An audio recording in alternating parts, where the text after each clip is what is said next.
Hi, everybody. I'm Matt, And I'm Steve. and this is Marvel Reread Club.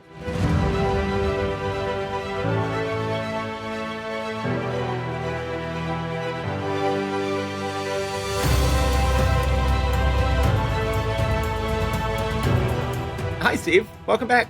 Why, thank you very much, Matt. So I know last time that we were here with all of our podcast land friends, I was on my first night of COVID diagnosis. So that was actually the worst night that I had the entire thing. Oh, good. And I got the shakes a little bit that night, but after that, it was just like a bad cold.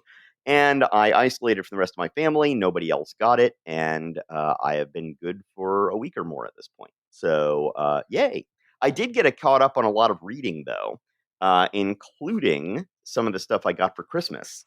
And one of those things is a book called Tales from the Implosion, which is about the moment in time when the predecessor to Marvel Comics, Atlas Comics, although the name apparently gets a little bit fuzzy over time, um, lost its distribution deal and went down from, I believe it was 78 separate titles that they were publishing to 16 bi-monthly titles Wow. in basically the course of 1 month.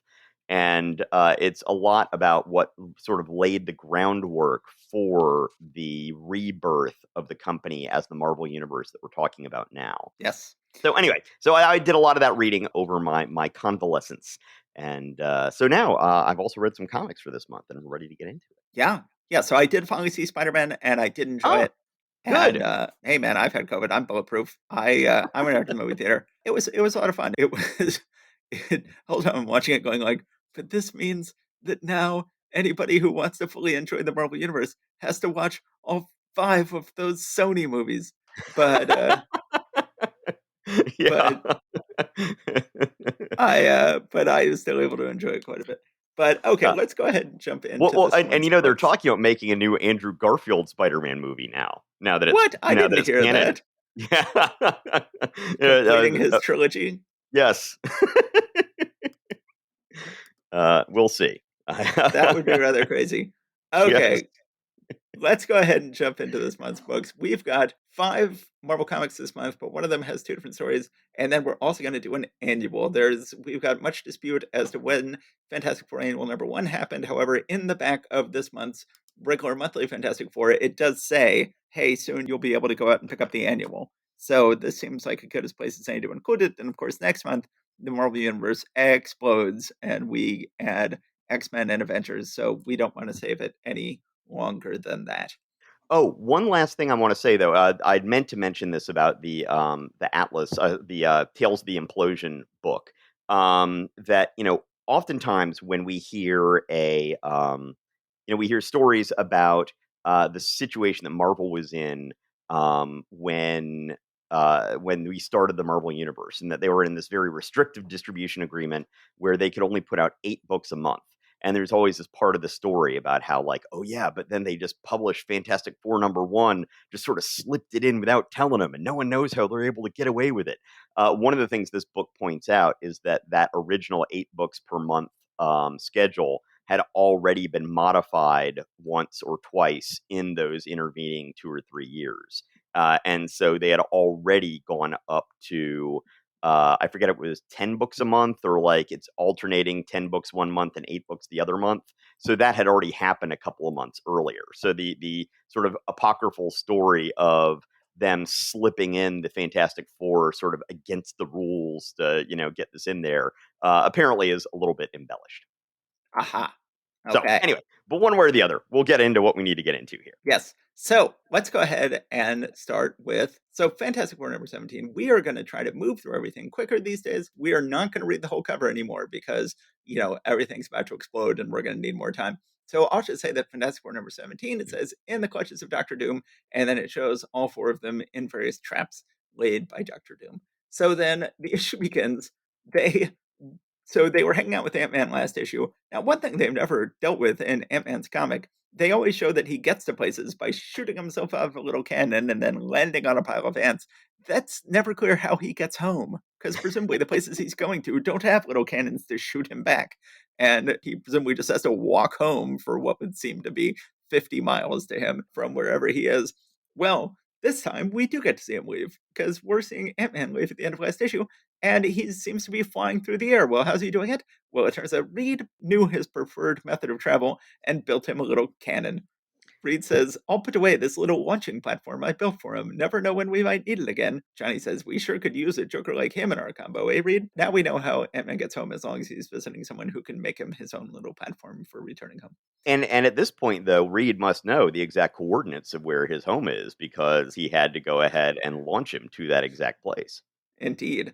So, unless he let him set it himself. So then they recall the previous issue where they fought Doctor Doom. We see a little bit more than we did of last issue because we see that Johnny got knighted by Princess Perla. We then see them all go out searching for Doctor Doom because they know he got back. There's a very funny bit where the Thing thinks he sees Doctor Doom on the street, and instead it's somebody walking around with a sandwich board for a movie called When Knights Were Bold and happened to be wearing a knight outfit that kind of looks like Doctor Doom.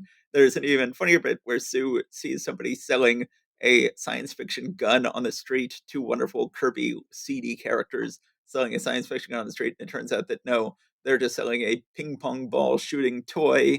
And Sue screws up the sale. And so it never misses, eh? And I thought you were a great toy inventor. We then see the Fantastic Four are going out for the evening and they are trying to get around their fans. And an old man elevator operator is like, I can help you escape and then shake your hands. But it turns out it's Doctor Doom in disguise. Not the last time this month we'll see a great Fantastic Four villain in disguise as an old gray bearded man. And it is implied here that the old man getup was on over his iron mask. Of So course. it looks like he just, so once again, masks over masks over masks. That's a recurring theme.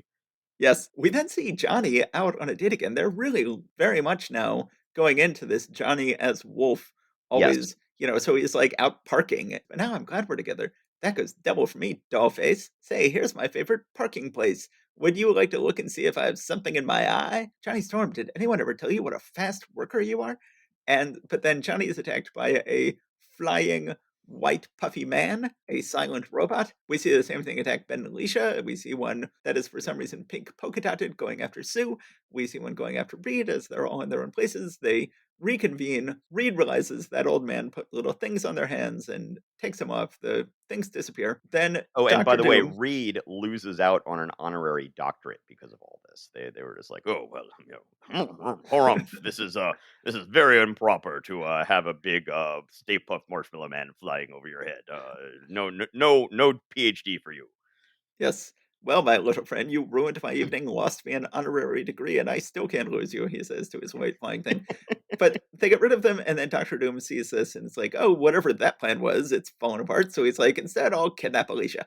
So he kidnaps Alicia, summons her through the air into his flying pink palace, which is in the clouds. So then her getting kidnapped has had time to make the papers by the time Ben finally finds out about it. He, of course, is furious. Dr. Doom then appears to them, and Dr. Doom says, I will not return Alicia until you give me what I want. So this is a big thing in Dr. Doom comics, is that they never know what Dr. Doom wants in these early comics. And to a certain degree, never in the history of Dr. Doom are they ever very consistent about what Doctor Doom wants? And that has never been more clear in this issue, where what Doctor Doom wants is absolutely nuts. Doctor Doom says, I will return Alicia. My terms are modest for one as powerful as I. All I insist upon is a post in the president's cabinet. It is only fitting that a man of my ability have at least cabinet rank in government.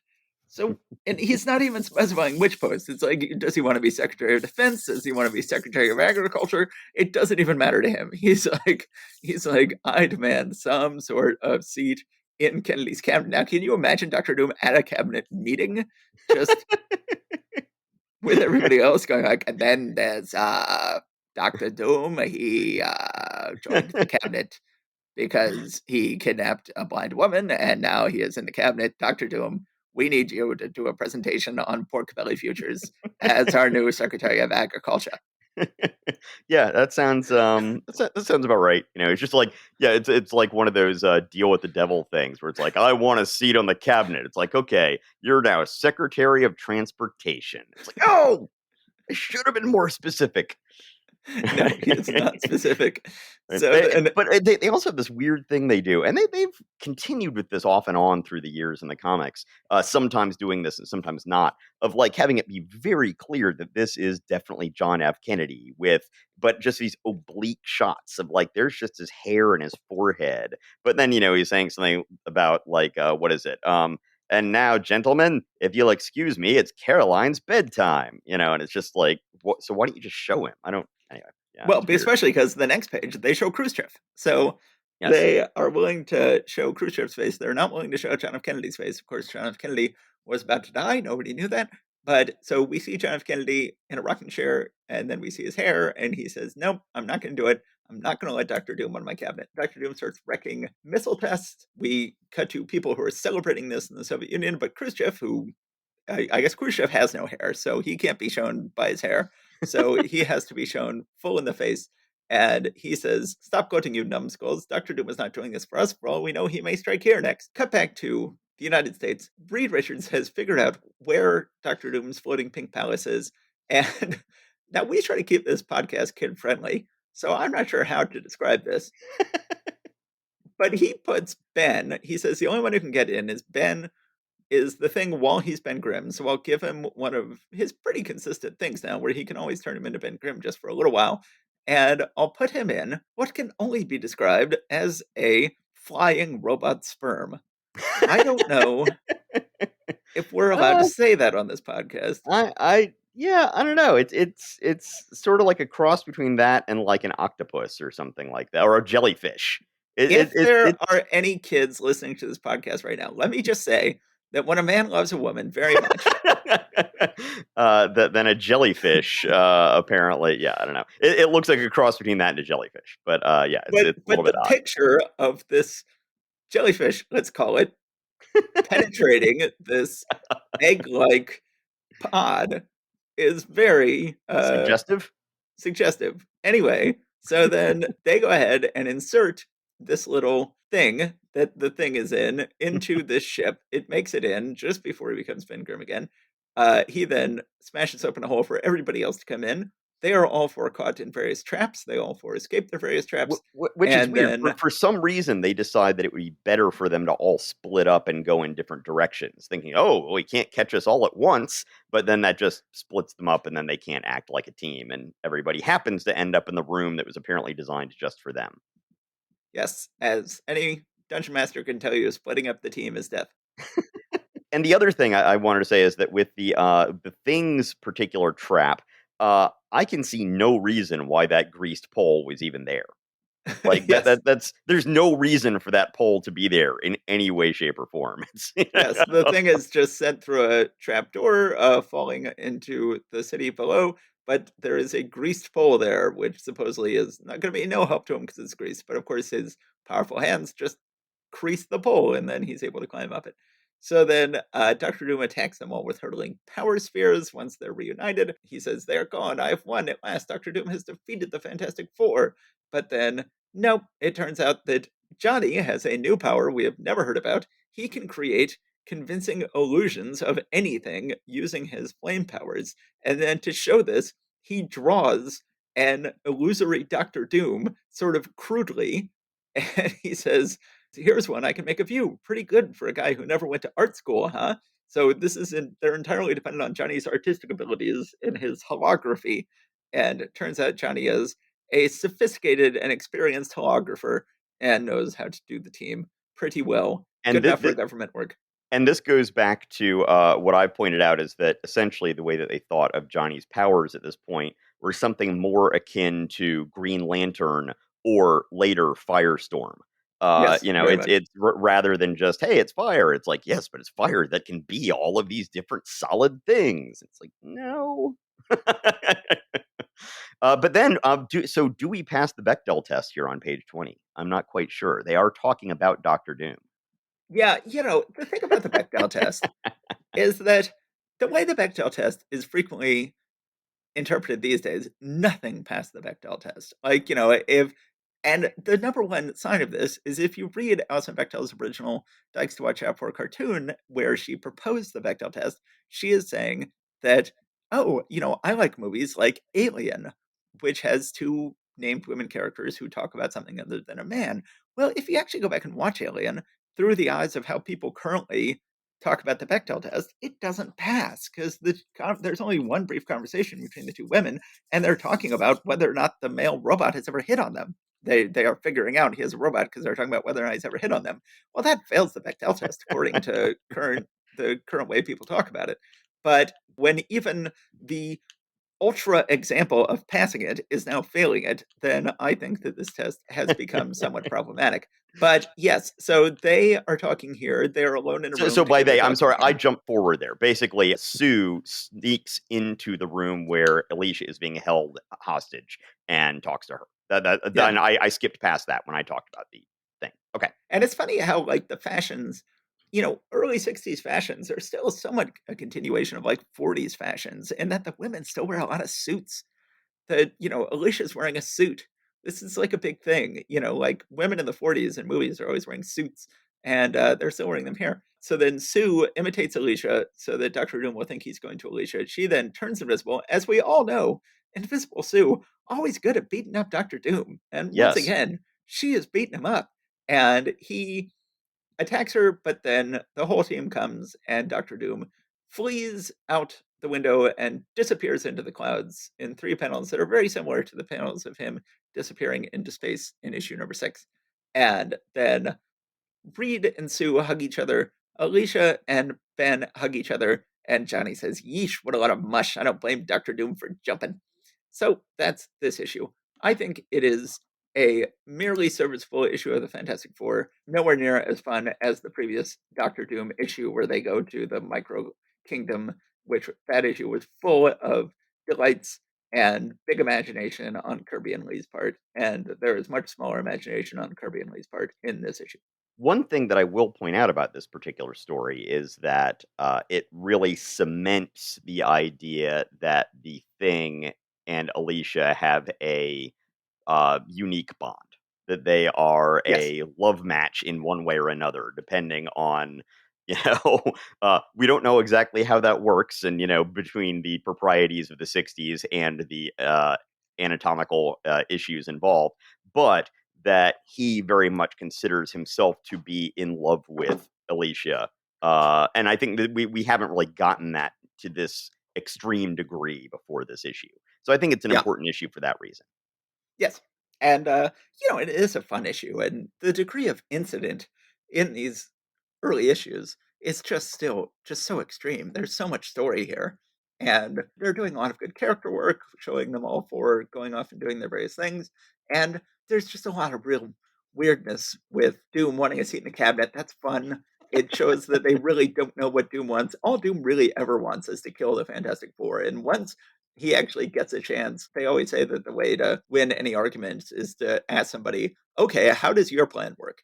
And then you instantly win the argument because everybody collapses. I feel like the way to defeat Doctor Doom is to go like, "Okay, Doctor Doom, let's say you defeated the Fantastic Four. Then what would you want?" And he's like, but I a seat in the cabinet. I Well, I think this is why they very soon after this have him take over the country of Latveria, and that sort of gives him a little bit more reason, a little bit more of a grounding in something, something that he has something to protect, something, he got some actual worldly power and he likes exercising that power. And he has a home base that he can retreat to. And that I think that makes the character make a little bit more sense when we get to that, which is coming up pretty shortly here, if I'm not mistaken. Yes, we desperately need Latveria at this point. Yes. All right. So I guess we move on next to Journey into Mystery number 95. Is that correct?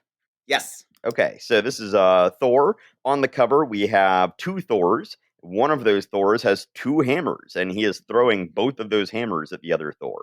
So we've got a duplicate of Thor who is fighting Thor. A One, duplicate Thor with a duplicate hammer and a duplicate of that hammer. So yes, a total of two Thors and three hammers.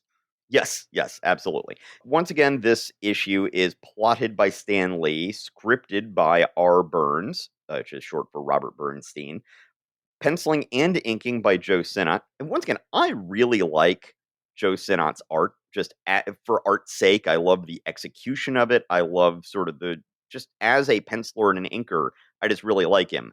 But this issue is going to be a problem.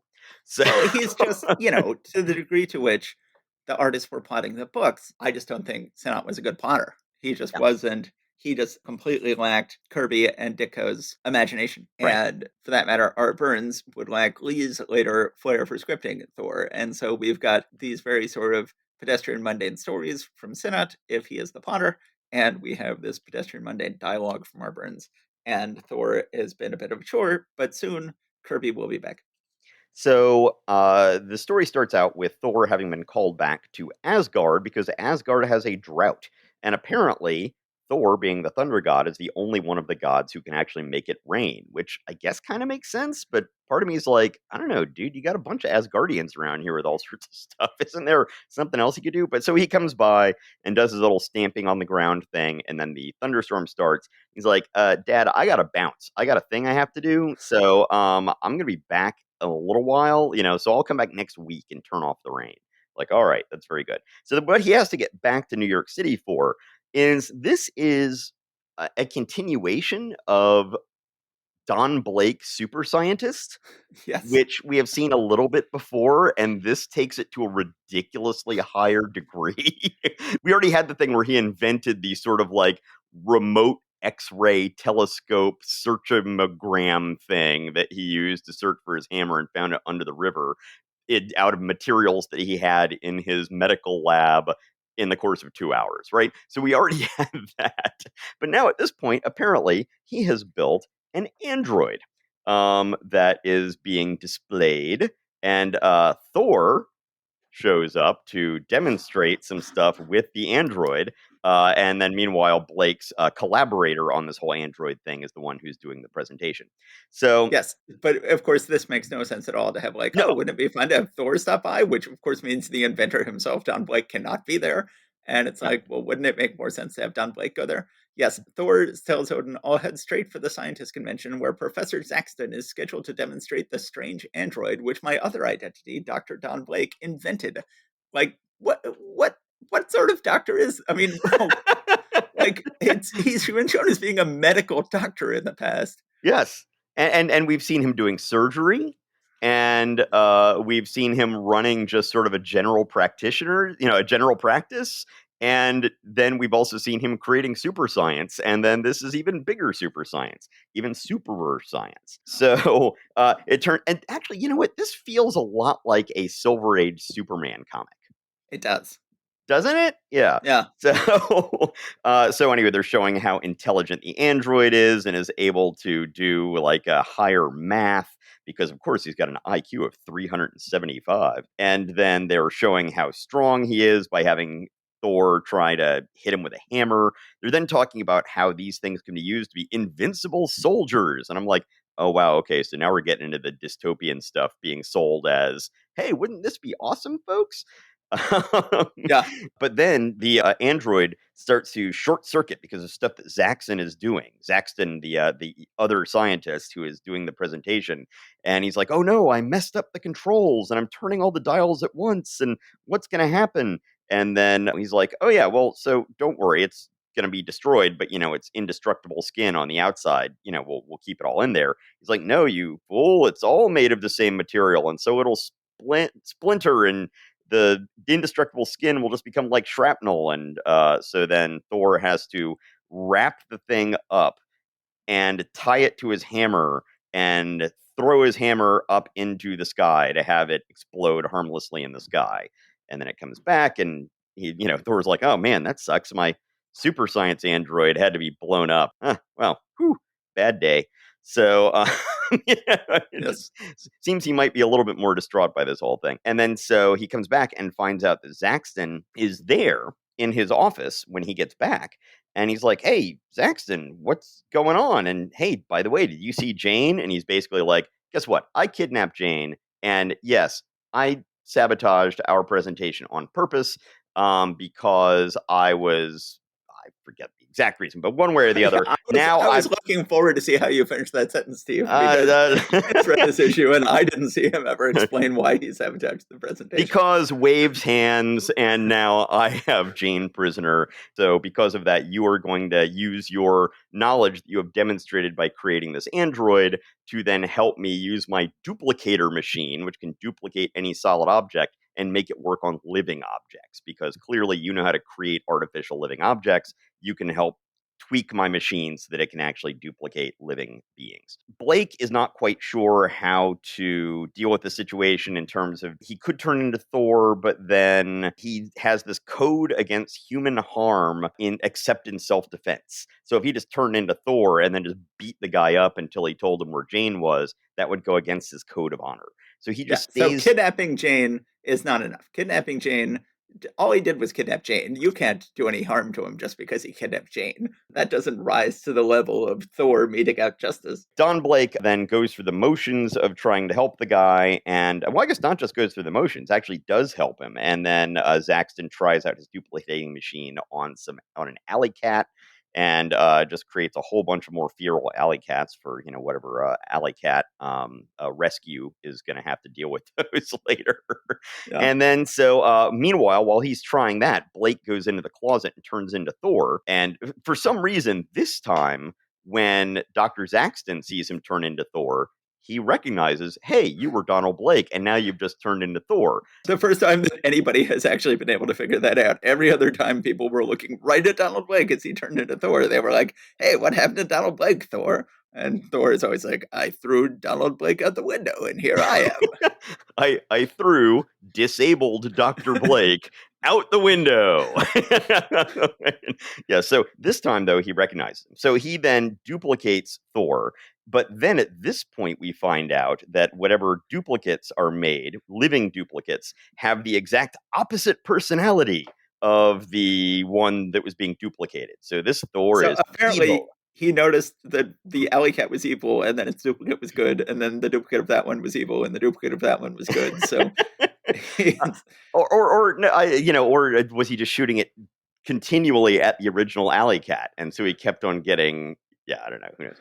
But so he creates these duplicates, and apparently the duplicates have an opposite personality from the original, and are under his mental control. You'd think he yes. would only have to pick one of those two, but they went ahead and went for both of them here.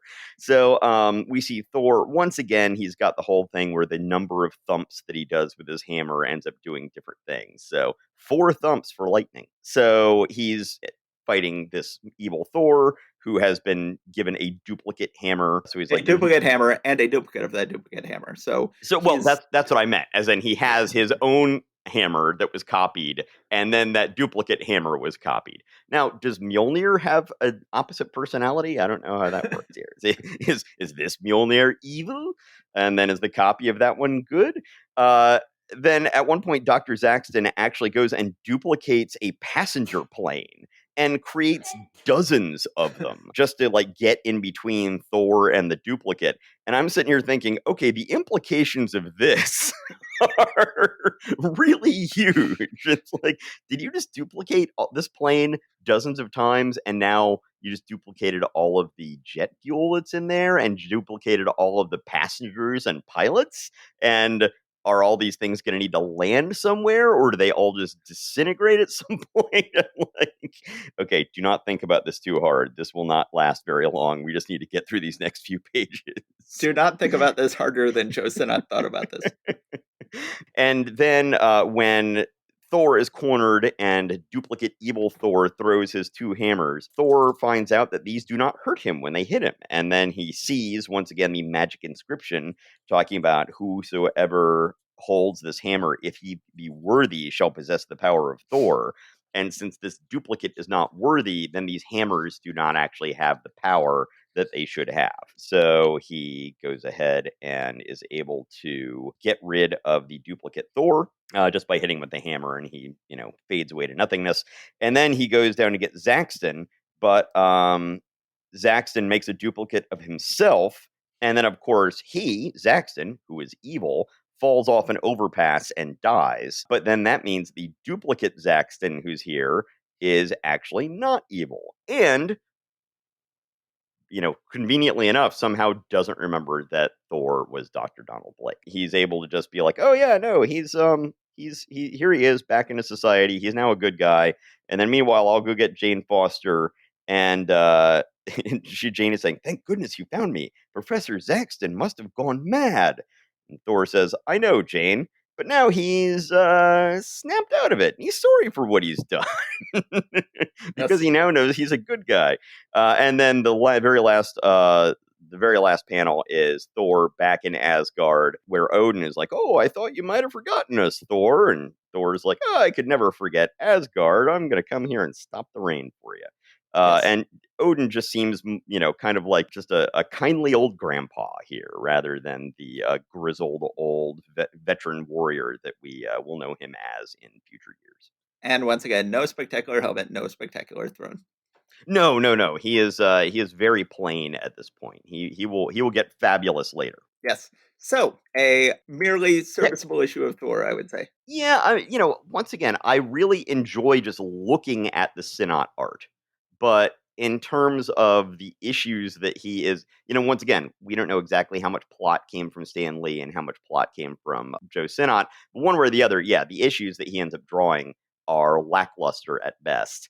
And but I love looking at the art. Yeah, I would say that Sinnot should have been doing a daily comic strip. That he has, Yeah. he should have been doing Rex Morgan MD. He could have, Hmm. well, I mean, what Sinnot should have been doing is he should have been inking Kirby because I feel like Sinnot achieved immortality when he became an inker for Kirby, and that was the best possible use of Joe Sinnot's time would have been inking Kirby. But as a penciler and inker, instead of doing Thor, if he'd been doing Rex Morgan MD, he would have knocked it out of the park. Yeah, or Brenda Starr, or any of those sorts of things. Yes. All right. So I guess we're moving on to Strange Tales number 111. Yes. Yes, Strange Tales number 111. So I will do the first half of the book. Strange Tales, how can the Human Torch defend himself against the Asbestos Man? So this is an issue that sort of, I think, people think of when they think of how lame the Human Torch's Mhm. run in Strange Tales was. Because we've had lots of asbestos accessories for Chinese villains, but this time they go whole hog. They've got a man whose asbestos is his whole thing. And of course, this is where we make the standard jokes about how he died shortly thereafter of mesothelioma. Probably these jokes aren't very funny because this is a real thing and lots of people actually died of mesothelioma. But Yes, which is why there are still TV ads to this day asking people about their mesothelioma and the lawsuits that it brings up. We apologize for any discomfort we may have caused with that. One thing I yes, will point out about this cover, and this is a connection I hadn't really made until this one, but as someone who actually did study medieval iconography in college, as one of the things that I studied, this very much feels like, or this thing that Kirby tends to do feels very much like medieval iconography, in that essentially perspective was not perspective what in medieval art. Instead, different sizes corresponded directly to how important that particular character was in the story being depicted. So mhm, if you were the main character that was being displayed or talked about or shown about to the illiterate populace of Europe, in your stained glass whatever, whatever it is, then that would be the biggest character, and then the other characters would be smaller because this is the one you need to pay attention to. And I really find that this cover looks very much like that kind of medieval kind of layout here. So Asbestos Man and Johnny are both about the same size, and all these other people are tiny, even though that perspective doesn't really work out. Anyway, just yeah, good figured I'd point. throw that. Is So it though? that was a good point. Yes. Okay. Don't All right. don't put yourself down, Steve. You make an excellent point. So then, yes, and I did look up for this book that apparently mesothelioma, asbestosis, and lung cancer are three different things you can get from asbestos. They aren't all the Oh, same thing. really? Um, but yes, so then we go ahead and do this book. There's a man named Kaslov who is walking down the street. He sees Human Torch defeating some villains. It occurs to him, like, oh, I'm a disgruntled scientist, just like every other scientist in this world, apparently. And I could be making a lot of money. And hey, the criminals in this town probably want help defeating Human Torch, so I can offer it to them and make myself rich. So then he goes around looking for criminals. Thus, the professor begins to haunt the criminal dives of the city slums, searching for the men he needs to foster his criminal career. And he walks up to two very shady looking thug. So I should say this issue is Pot Stanley, story H. Huntley, previously credited as H.E. Huntley, one of the zanier scripters we have, who famously wrote Go to the Ants Thou Sluggard, and penciling and inking by Dick Ayers, and good Dick Ayers art. I was about to say this was Kirby before, which is a sign of how good it is, because these sort of look like Kirby's thugs, but they are air solo thugs. The professor goes up to them and says, "Pardon me, but I am looking for a member of the underworld to take into partnership." And, and then the thug goes, "What's with this guy? Some kind of nut?" And they say, "Get lost, chum." Well, And and this was then after he had attempted to become a criminal on his own, but then realized there's just simple criminal stuff that he doesn't know. So he's like, well, with my scientific knowledge and the criminals, criming abilities, then we could really get going.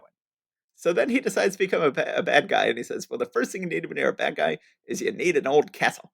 So he manages to, even though he is desperate for work, he manages to scrounge up the money to buy an old castle, goes ahead and creates an asbestos sort of gladiator themed outfit, mails a letter to the Human Torch saying, "I dare you to face me, signed the Asbestos Man." The Torch is like, "Ah, yeah, well, I'm sure this is just a bunch of crap."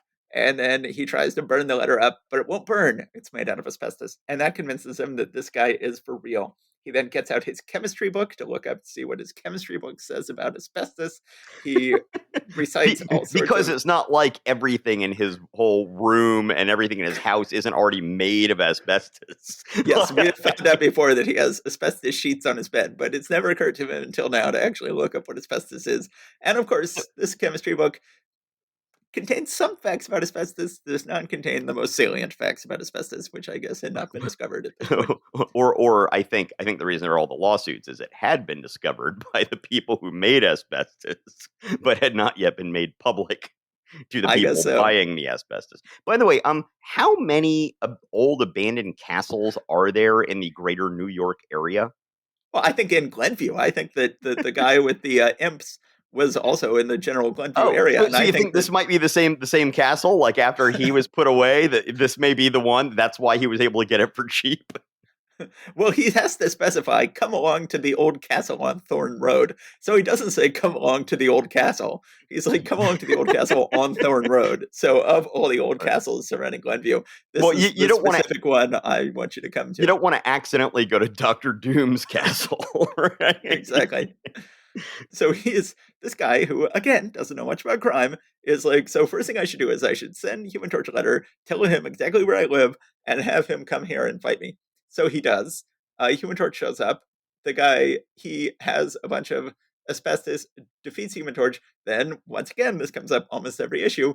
Does it work to open a trapdoor under the Human Torch? Human Torch specifically said last issue it wouldn't, but this time it does, possibly because his flame is getting weaker. And And also, I will point out there's an interesting little, as you would call it, science with the English majors thing here on the bottom of page 9, where Johnny is throwing the fireballs that Asbestos Man catches in a net, and he says that the net has nitrogen strands in it. And do you know what happens when nitrogen comes in contact with heat elements? Well, nothing.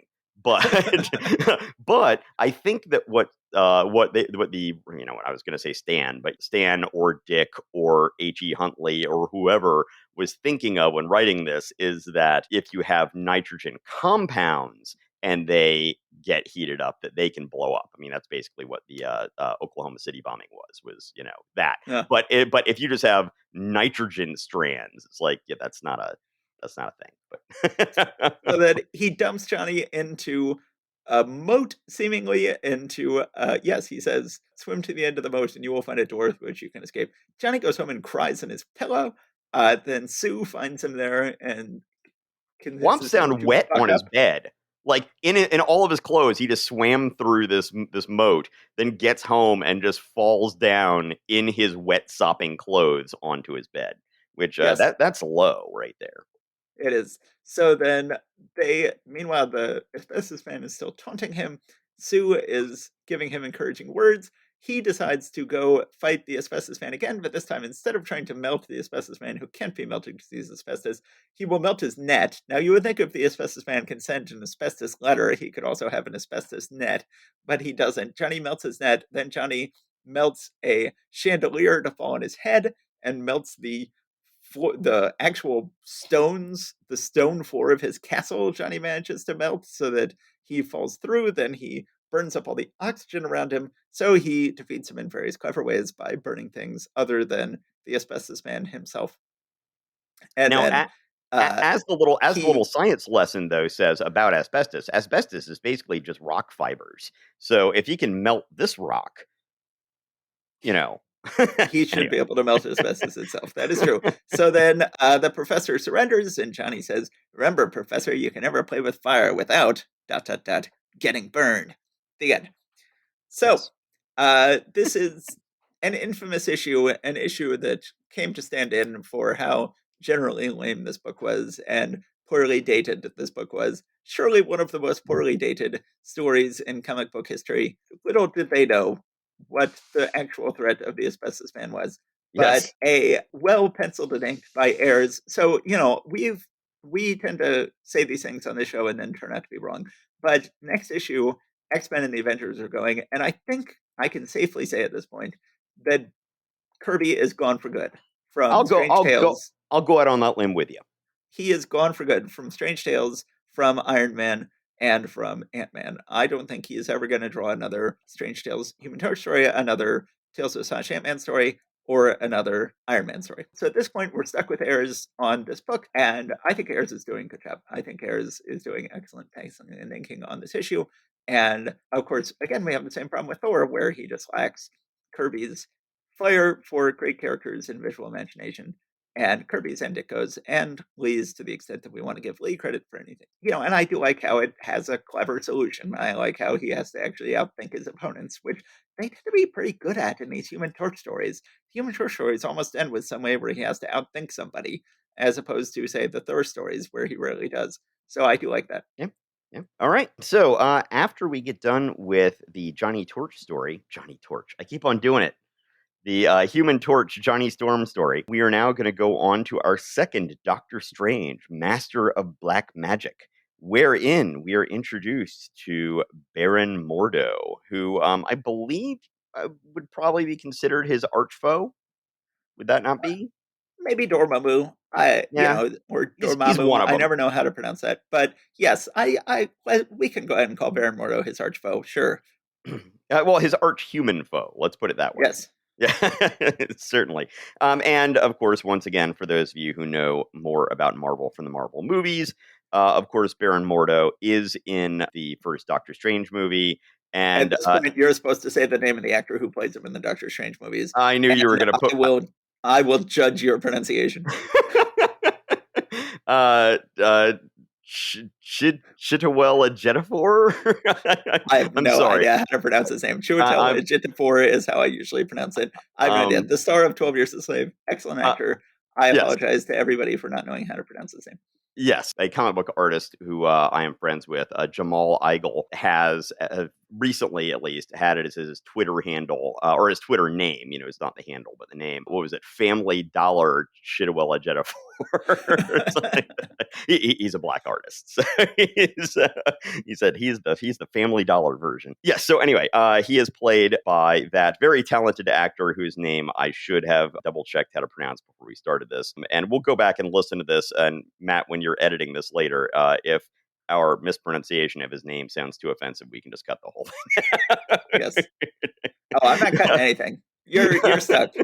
I'm stuck. It's like the Saturday Night Live news where Michael Che writes the racist jokes for Colin Jost to Exactly. say. Yes. Okay. So anyway, face to face with the magic of Baron Mordo. Baron Mordo is essentially just thinking, you know what? The only person who's better at black magic than I am is Doctor Strange, and I don't like that. So I'm going No, to he doesn't think Doctor conquer Strange. him. He doesn't Oh, think Doctor sorry, Strange is sorry. more The powerful. ancient one. He says only one man Right. knows more secrets of black magic than I do, and it is he who taught me years ago. He is the master. He Yes. doesn't. He knows that Doctor Strange is his arch foe, but he's quite convinced he's stronger than Doctor Strange. Yes, I apologize. So, Baron Mordo then takes over the mind of one of the assistants who helps the Ancient One in his sanctum. And But the Ancient One's still not called the Ancient One, just called the Master in this issue. oh, is he? Didn't they use the term Ancient One last issue, or did they No, not? they didn't use it last issue. They haven't used it this issue. Okay, well, Just called the Master. The master, who shall eventually be known as the Ancient One, ends up getting poisoned by his servant, who is being mind controlled by Baron Mordo. It's a slow acting poison, and he's trying to get the master to give up his secrets before he dies of this poison. Let's see. So then, meanwhile, Doctor Strange is doing black magic experiments. So I don't know if they're taking the doctor thing a little bit too literally here. I'm not But sure. Ditko is to be credit. We've got to give Ditko some credit for once, just for once, not having an Erlenmeyer flask in Doctor Strange's hand, because we know how much Ditko loves his Erlenmeyer flasks, but Yes. he is not actually doing that. Yes, yes, absolutely. So then at that point, when he gets done with his black magic experiments, he is trying to report his results to the master, but the master is not responding over amulet. So he sends his astral form off to check up on the master and finds Baron Mordo's astral form there, trying to shake down the master for his secrets. And So then, for the first time they do say Tibet. They make it clear yes, that it is in Tibet this time. yes. And so then Mordo and Strange get into some ectoplasmic fisticuffs, but Doctor Strange is feeling like he's being overpowered.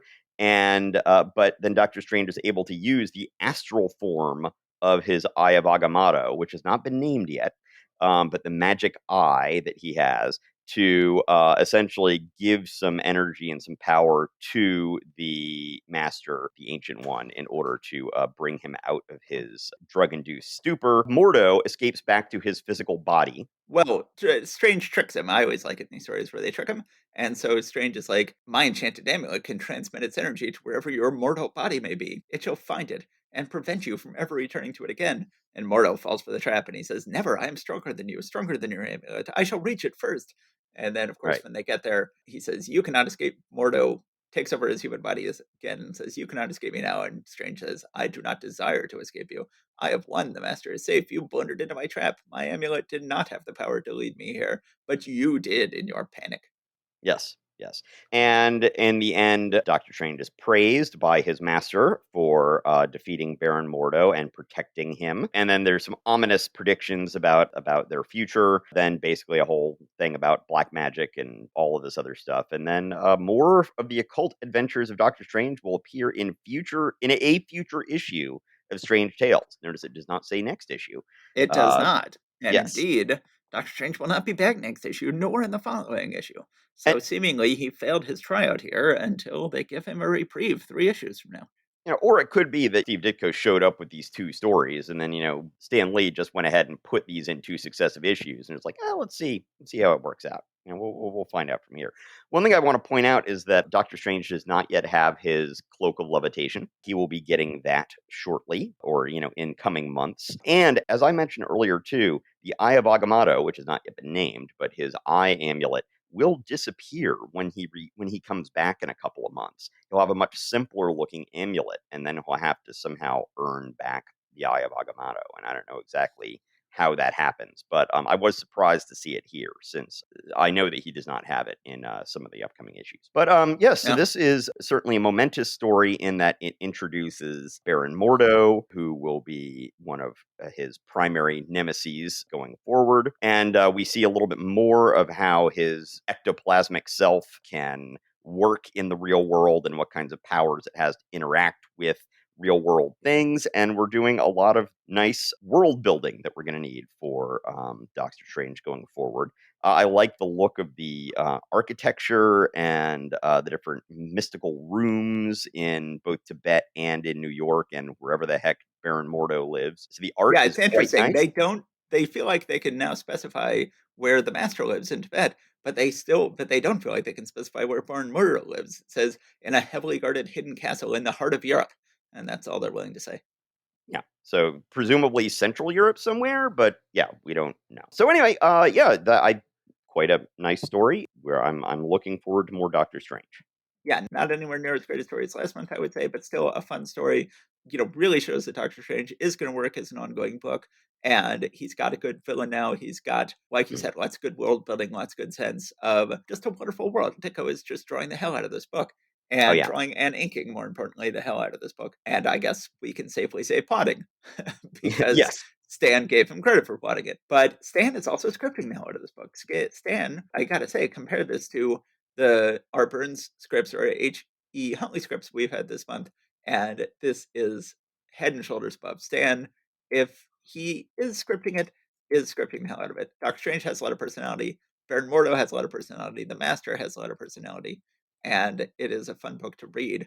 So it's interesting. It ends with Doctor Strange standing in this great Ditko other dimensional world. He seems to be talking directly to us. He says the Yes. mystic arts of black magic are older than the memory of man. In time to come, let us peer beyond the enchanted veil together. He could be saying that to the Master, but I think he's just saying that to us, the reader. Yes. I continue to love this book. I continue to love everybody working at the top of their game, and it's going to be hard. Obviously, we're going to have plenty to talk about the next 2 months with the arrival of the Avengers and X-Men, but it's going to be hard for me going 2 months without my Doctor Strange fix. Yep. Yep. But we will be getting more Doctor Strange as things go on, though. Yes. Okay, guys, we're already running long. Let's go ahead and split this month into 2 episodes. So let's go ahead and wrap up this episode here, and then we'll pick up next episode with the second half of this month. Okay, guys, so we're going to wrap up here, but we're going to continue recording right after this. So let's go ahead and say bye here. All right. Bye, everybody. Thank you very much. All right, bye.